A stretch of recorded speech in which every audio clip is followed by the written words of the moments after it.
Stage 1, 13.8 kilometers. Too long to be a prologue, but long enough to require careful pace judgment. BMC's Rohan Dennis was one of the early riders out, and he proved why he is heralded as one of the biggest talents of the new generation. 1 second down on Jos van Enden at the halfway split, the Aussie absolutely nailed the second half of the course. Much like his briefly held hour record earlier in the year, he controlled his effort to perfection. Rohan Dennis is going to put a mark up on the board, which many riders, and maybe all of them, are going to find impossible to match. His time of 14 minutes and 56 seconds gave him an average speed of 55.446 kilometers an hour, the fastest in Tour history. His time seemed unbeatable, yet that wouldn't have made the wait any less agonizing. I speak from experience, it isn't exactly fun sitting in the hot seat. Home favourite Tom Dumoulin, the first of the contenders. 5, 4, 3, 2, he's not going to do it. Thumbs up from Rohan. De Panzerwagen next. Relief. Which only left Spartacus. Fabian Cancellara, is he going to spoil the party for Rohan Dennis? The answer is no.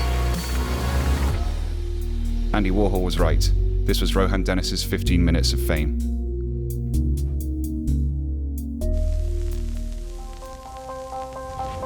Stage 2's coastal route was designed to provide crosswinds, and it didn't disappoint. The wind blew the peloton into the gutter, echelons formed, and groups were dropped as the rain fell.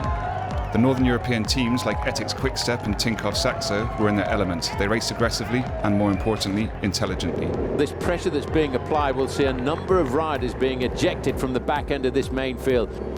We also saw just how small the margins in bike racing can be. On the magnificently engineered Neltjejans, Ethics Quickstep managed to snatch defeats from the jaws of victory. And Greipel gets onto the wheel of Cavendish. Sagan's going as well. Cancellara is in 4th place. Can he take a bonus? He's going to have a go on the outside. Well, Greipel gets it on the line. Fabian Cancellara's last second lunge for the line just ahead of Cavendish earned him those precious few bonus seconds to deprive Tony Martin of the Maillot Jaune.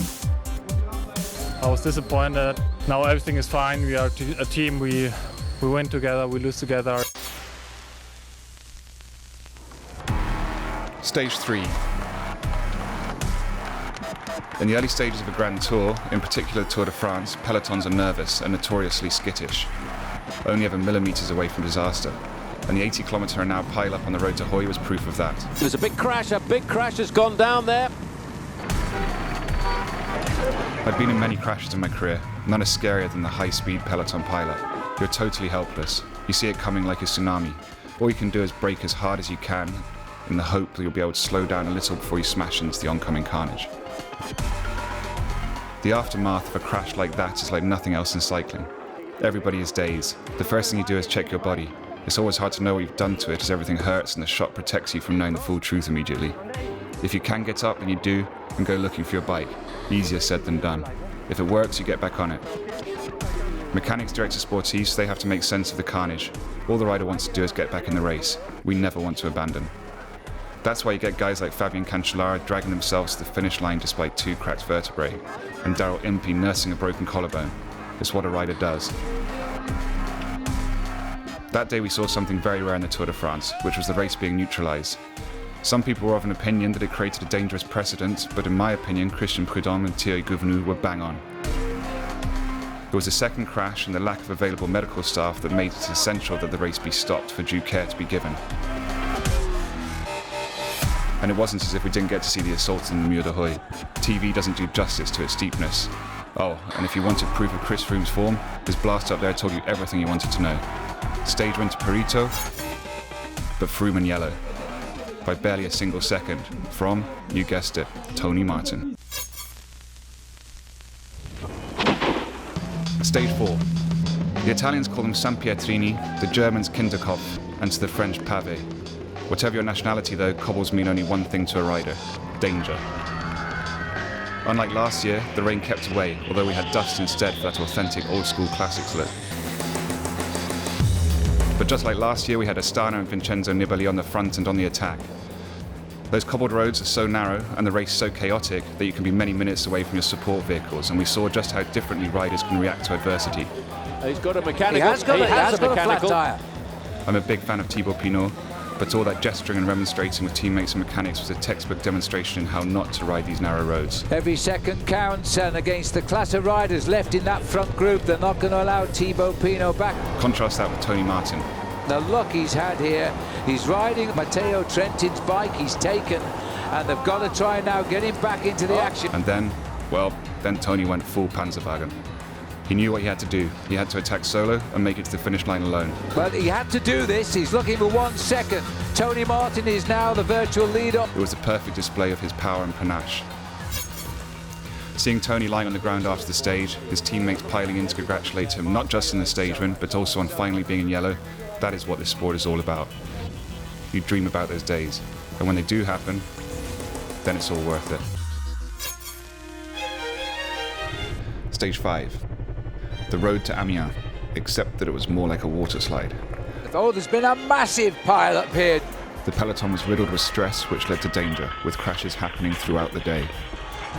And at the end of it, another lunge to the line for the sprinters. Cavendish trying to open up the sprint here.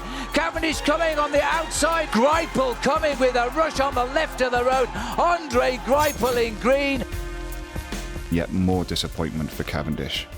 For all the sprinters at this level, it's as much a mental game as it is physical. There can be no room for self-doubt. It's a battle of will and self-belief as much as of speed. Each win brings more confidence and respect, not only from teammates but also competitors. It is clear the green jersey has galvanised Andre Greipel. Stage 6. One of the many things I love about my sport is that we are now truly global.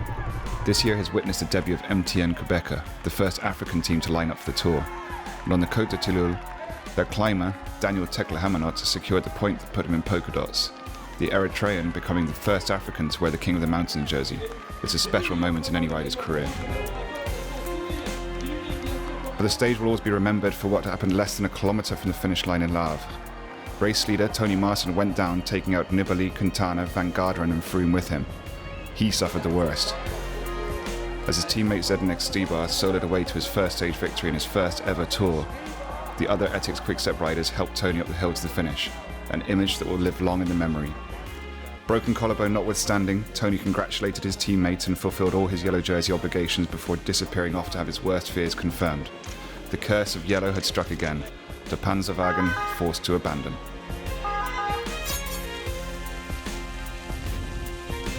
Stage 7. Finally, a return to some semblance of Tour normality. A dune breakaway, some stunning scenery, and a Mark Cavendish stage victory. Greipel breaks for the line now. Cavendish is in with a shout here. Cavendish has won the day. He has broken the jinx. Victoire de Mark Cavendish. Number 26 on his palmarès. Stage 8. My old team, Cannondale Garmin, didn't hide the fact that this was on their hit list.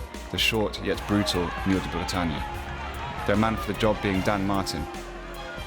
But nobody could stop Alexis Vuillemot. He burst clear of Dan and the rest of a massively reduced bunch to claim the victory for AG2R. The first French stage victory of this year's Tour.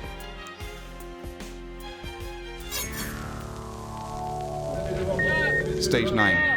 The final day's racing before the first rest day, the team time trial, an event in which any team is only as good as their 5th strongest member.